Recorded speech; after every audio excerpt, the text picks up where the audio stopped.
Hey guys, welcome to the Reparenting Daily podcast, your daily guide for inner child healing. This podcast helps you establish a consistent reparenting routine and is divided into 3 sections. The first is a daily reading, the second is a discussion of the reading followed by suggested journal prompts, and the last section is a peaceful meditation for closing.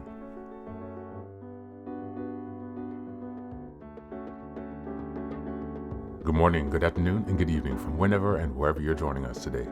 I'm so glad that you're here as we continue on this journey of self-expansion and growth. If this is your first time, welcome. Before we dive in, a few quick reminders. Please like, share, and subscribe to this podcast on Apple Podcasts, Spotify, and YouTube. Your support here helps us spread the word, allowing us to continue to grow this community. Next, I'd like to introduce our Patreon group, where we have 3 weekly meetings. On Sunday, we have a meditation meeting. On Tuesdays, we have a book club meeting. And on Thursdays, we have open topic discussions. These meetings take place at 6 p.m. Eastern European time, so this is Paris, Amsterdam time. I'm also thrilled to introduce the Reparenting Daily Journal, which you can find on Amazon. This journal follows the exact theme of the podcast, so each week and each monthly theme and sub-theme, it provides you space to keep your notes and plenty of extra resources for each topic we discuss. It's a really great tool, and if you purchase it, you can join our 3 weekly meetings for free. Just send me an email and we'll get you linked into that. Next, I'd like to announce another creative project I've had, which is a 3-volume series entitled Fairy Tales for Reparenting. Now, you might think, yeah, we're a bit old, fairy tales are a bit fluffy, so why fairy tales exactly? In my own personal work and research and reading into the work of Carl Jung and Marie-Louise von Franz, and just a lot of other types of reading and spiritual readings that I've done, has kind of led me to this journal to rediscover the magic of fairy tales. So I've created this 3-volume series that progresses along the hero's journey from beginning to middle to end. All of the fairy tales there correspond to that point of your journey. At the end of each story, you will have journal reflections and also space to keep your notes for things that you've learned. While returning to fairy tales might seem childish, foolish, or immature, there's actually a lot of value buried there, not to mention the ability to connect with your inner child. These books are filled with fairy tales that you might know, and also some from around the world that might be new for you. So you can look forward to something exciting and a new way to connect with your inner child and to work on your inner child healing if you like. All of these books are available on Amazon, so go ahead and take a look to support this project. Your help here really means a lot. Reparenting is a journey of growth, iterative change, and continuous improvement. Much like nurturing the bonsai tree, it requires patience, care, consistency, and attention. Thanks for being here and for supporting this work, and also for committing on your journey of self-expansion. Now, without further ado, let's dive into today's practice. Today's reading is from Healing the Shame That Binds You by Bradshaw. Just as a reminder, we're in June, and the theme for this month is cultivating self-worth and self-love. We're in week 2, which is June 8th until the 14th, and the theme for this week is releasing external validation. Today we're reading from, let's see, what chapter is this? This section is called, Jesus Christ, I can't wait to find this chapter 3, and the section is called The Myth of the Good Old Boy and the Nice Gal. The good old boy and the nice gal are a kind of social conformity myth.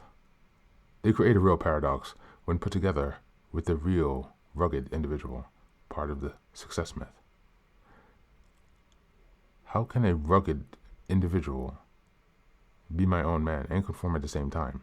Conforming means don't make waves or don't rock the boat. Be a nice girl or good old boy. This means we have a lot to pretend. From Bradshaw on the Family. We are taught to be nice and polite. We are taught that these behaviors, most often lies, are better than telling the truth. Our churches, schools, politics are rampant with teaching dishonesty. Saying things we don't mean and pretending to feel ways we don't feel. We smile when we feel sad, laugh nervously when dealing with grief, laugh at jokes we don't think are funny, tell people things to be polite that we surely don't mean. Playing roles and acting are forms of lying. If people act like they really feel, it rocks the boat, they are ostracized. We promote pretense and lying as a cultural way of life. Living this way causes an inner split. It teaches us to hide and cover up our toxic shame.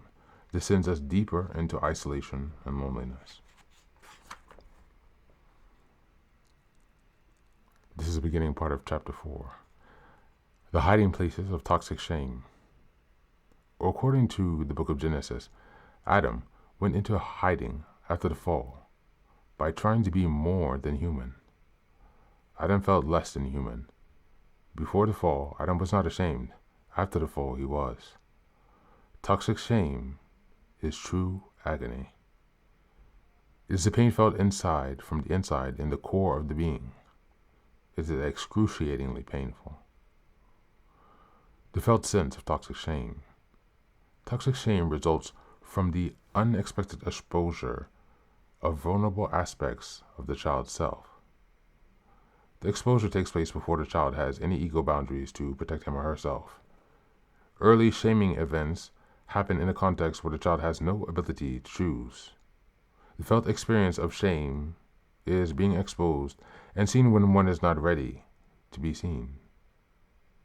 Toxic shame often manifests in dreams of being naked in inappropriate places or in not being prepared, as in suddenly having to write your final exam without having studied for it. The unexpected quality of a shaming event creates a lack of self-trust in a child. As toxic shame develops, the child stops trusting his own eyes, judgment, feelings, and desires. These faculties form our basic human power. This distrust of basic faculties results in the feeling of powerlessness. A vulnerable aspect of the self are shamed. They are disowned and separated from our felt sense of self. This separation process results in a split self. We are beside our bodies, beside ourselves. We become an object to ourselves. When I become an object, I am no longer in me. I am absent from my own experience. What I feel is emptiness and exposure. I have no boundaries and therefore no protection. I must run and hide. But I feel like there's no place to hide since I am totally exposed. They are after me. They are going to take me by surprise. The hunter is always approaching. There is never a moment when I can relax. I must be constantly guarded, lest I am ever unguarded. I am alone in the most complete way. This agony of chronic stage of being cannot be endured for long. At the deepest level, toxic shame triggers our automatic defenses cover-up.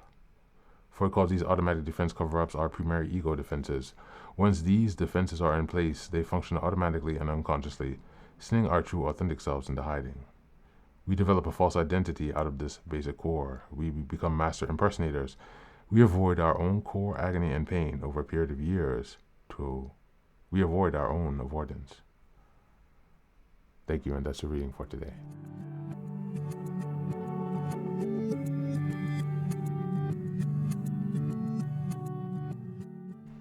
Welcome back.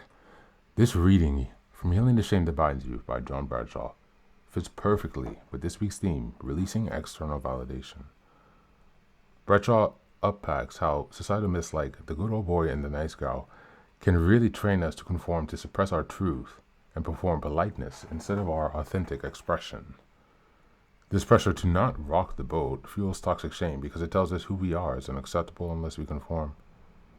As children, this becomes internalized as a deep need for approval. We learn to survive by earning love through performance or suppression. Releasing external validation and the need for it means unlearning this lie that we are only viable when we make others comfortable. From a reparenting lens, this reading speaks directly to the child inside of you who is told either overtly or subtly, don't feel that, don't show that, don't be too much.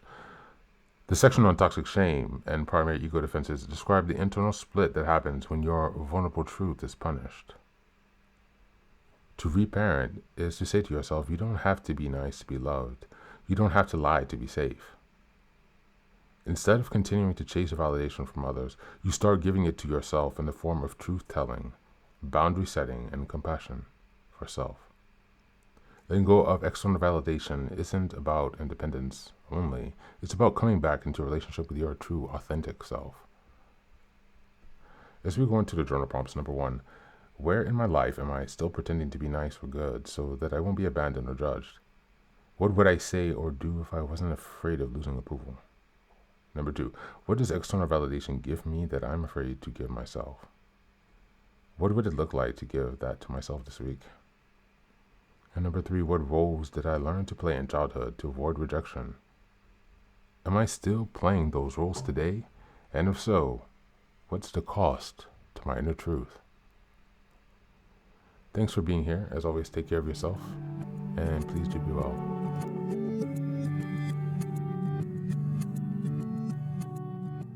Welcome back, welcome back. Now, this is the third and final section of the daily podcast. This is your silent meditation. Please go ahead and find a space where you can be comfortable and undisturbed, where you can relax and spend some time with yourself for this 10-minute silent meditation. You can choose to be sitting, standing, lying down, or in whatever position makes you comfortable today. Take a moment to simply be with yourself. Focus on your breath and gently connect with each part of your body. If thoughts arise, don't let them overwhelm you. Just observe them without attachment. Imagine them as leaves drifting down atop a river, passing by without needing your engagement. Stay present, grounded, and open to this moment, no matter what time you are listening and practicing this meditation. Namaste.